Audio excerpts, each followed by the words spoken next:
Une des caractéristiques des systèmes monétaires à travers l'histoire, si on plonge dans une histoire longue, c'est que le modèle d'unicité monétaire, avec dans un pays une monnaie, un peu comme on a un hymne national et un drapeau, c'est une période extrêmement limitée de l'histoire.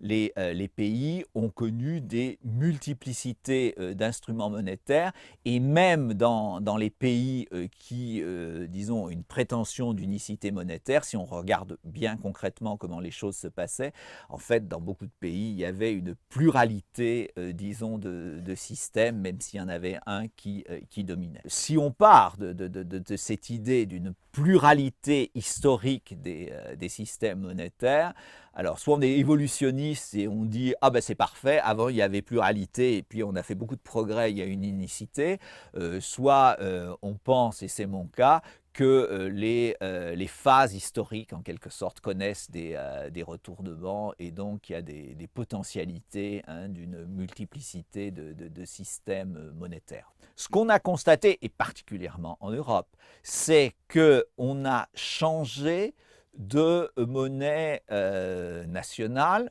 L'euro est devenu monnaie nationale d'un certain nombre de pays.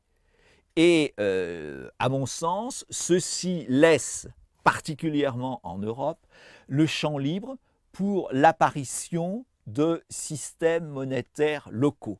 Et c'est sans doute pas un hasard si ces nouvelles monnaies locales qui apparaissent, plus de 40%, c'est en Europe.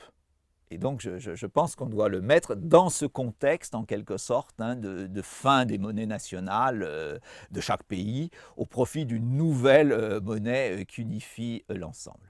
Alors ça, c'est aussi un facteur, je crois qu'on doit dire favorable, pour des pays tels que l'Allemagne ou tels que la France, qui n'ont jamais été très favorables à la mise en place de systèmes monétaires locaux, même si les choses se sont pratiquées.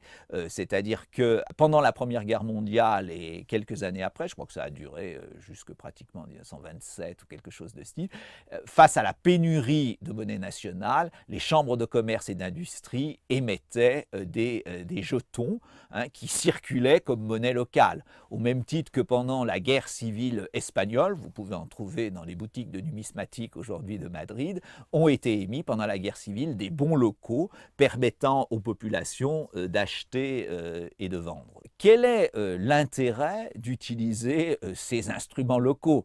Surtout quand on gage cette monnaie, c'est-à-dire qu'on est obligé de donner des euros pour avoir la monnaie.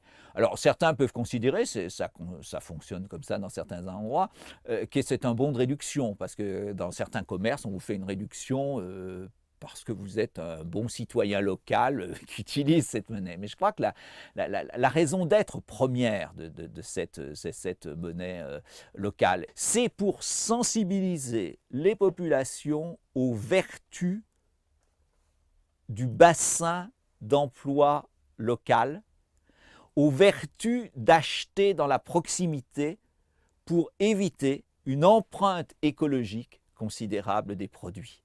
Et toute la logique consiste en quelque sorte à créer une dynamique des revenus à travers cette monnaie locale. C'est ça qui a d'important. Donc je dis pour des raisons environnementales, ça c'est important parce que pourquoi faire venir des pommes d'Argentine quand on peut consommer des pommes qui sont produites à 30 km, On peut s'interroger sur ces raisons. Alors voilà, ça c'est cet intérêt autour de la dynamique locale.